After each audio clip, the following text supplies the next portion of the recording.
do ponto de vista de previsões, esse é um grande problema dos economistas em geral. Isso a escola austríaca, os autores desde Mises e todos os outros, eles sempre reiteraram que não é possível fazer previsões específicas e precisas do que vai acontecer. Por exemplo, previsões sobre o crescimento econômico do PIB, que a gente está sempre, toda semana a gente é bombardeado com notícias de a economia vai crescer 3% esse ano, ou vai ficar em 0,5% de crescimento. A inflação de preços vai ser 4% esse ano, e a gente tem o relatório Focus do Banco Central com as previsões dos economistas, enfim. Dito de outra forma, essas previsões não passam de um grande chute. Não tem como ter uma previsão, não tem como fazer previsões precisas em economia. Isso é impossível. O que a gente pode fazer, e é isso que defende os autores, os economistas da escola austríaca, são as chamadas pattern predictions, ou previsões de padrões. Então são mais previsões gerais do que pode acontecer, e não previsões específicas, quantitativamente específicas e precisas do que vai acontecer. Isso é impossível. Em economia isso não pode ser feito.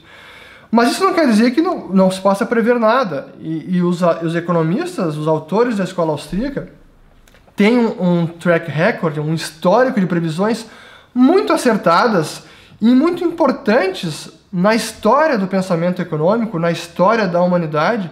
Como, por exemplo, eu diria que a mais importante delas foi a do próprio Ludwig von Mises, com a sua teoria da impossibilidade do socialismo, ou da impossibilidade do cálculo econômico em um regime onde não há propriedade privada, o socialismo. E isso ele publicou num livro lá em 1922, então esse aqui é o livro do Mises, Socialismo, Socialism.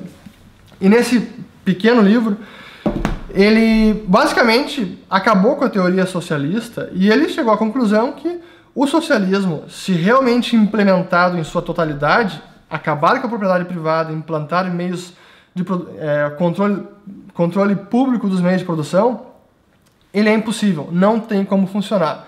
E aí, durante 70 anos, muitos economistas não levaram ele a sério ou discordavam de sua teoria e mostravam, a União Soviética está aí, está funcionando e tudo mais.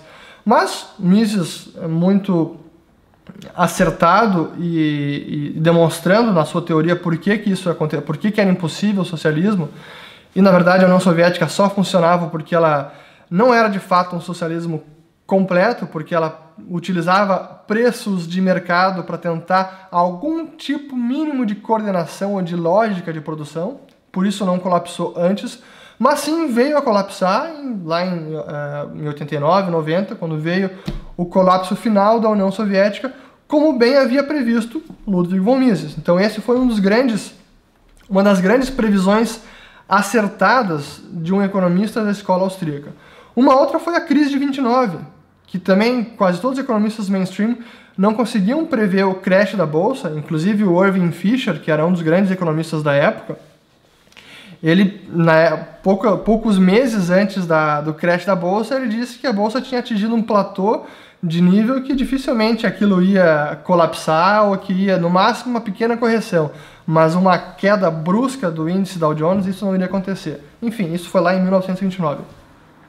Uma outra previsão muito bem acertada dos economistas austríacos, o colapso de Bretton Woods, ou como Bretton Woods, enquanto sistema monetário, estava fadado ao fracasso, porque o dólar ia seguir sendo inflacionado, não ia ser possível sustentar aquela paridade de dólar a 35 dólares a onça do ouro com o dólar, e que ele iria colapsar, e que depois do colapso do ouro, quando as moedas fiat fiduciárias começaram a funcionar de uma forma totalmente inconversível, depois que acabou o Bretton Woods, os economistas da escola austríaca também previram que o preço do ouro iria disparar.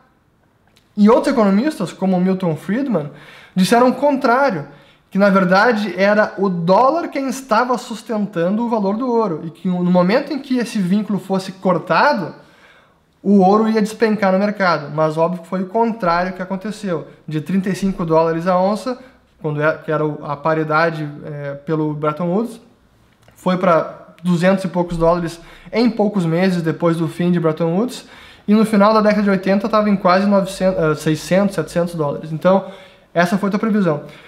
E por fim, a própria crise de 2008, 2007, 2008, eu diria que é o melhor exemplo, a melhor ilustração das previsões dos economistas da escola austríaca. E aí a gente tem um registro, não apenas em artigos, em livros, mas também em vídeo, muito rico, mostrando os economistas, os autores dessa escola de pensamento econômico, mostrando como aquele boom que começou com a redução artificial dos juros pelo Alan Greenspan depois da derrocada da bolha da Nasdaq, a bolha das .com, que aquela redução artificial de juros ia gerar uma bolha, ia gerar um crescimento insustentável e que isso continha sementes da própria ruína.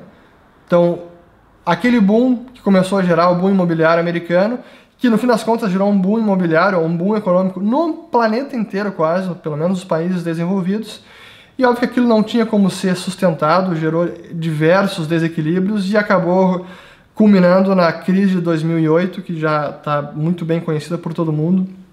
E ela foi causada principalmente pelo sistema monetário e bancário que a gente vive, que é um sistema de bancos centrais com monopólio de moeda e um sistema financeiro que pode tomar riscos muito elevados sem internalização dos custos. E isso todos os economistas, ou a maior parte dos economistas da escola austríaca, conseguiu prever com uma acuracidade incrível.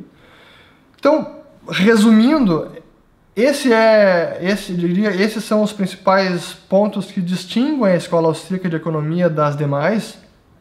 E do ponto de vista de previsões são esse breve resumo também que eu trouxe aqui para vocês.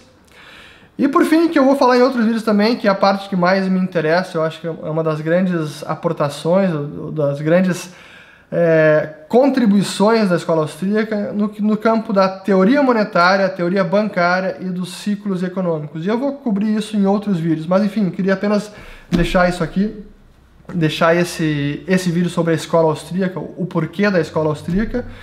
E por fim aqui falar sobre Hayek também, Friedrich Hayek, porque como esse canal eu comecei falando principalmente sobre Bitcoin, e Bitcoin ainda é o principal tema desse canal, mas não é o único.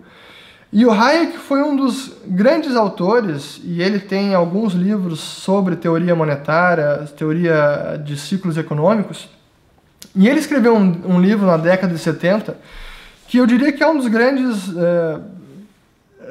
embasamentos do Bitcoin, pelo menos teóricos, que se chama, aqui tem a capa desse, é um compilado de alguns livros, mas o livro é este aqui, que é A Desestatização do Dinheiro, ou The Denationalization of Money.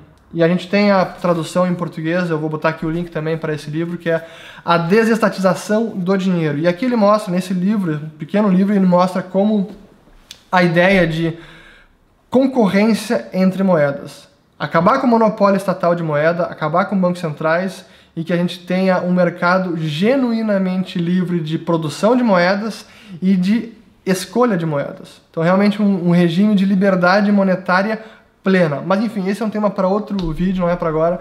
Esse era apenas sobre a Escola Austríaca de Economia, as principais contribuições, pontos e os principais economistas e previsões desses economistas da chamada Escola Austríaca de Economia.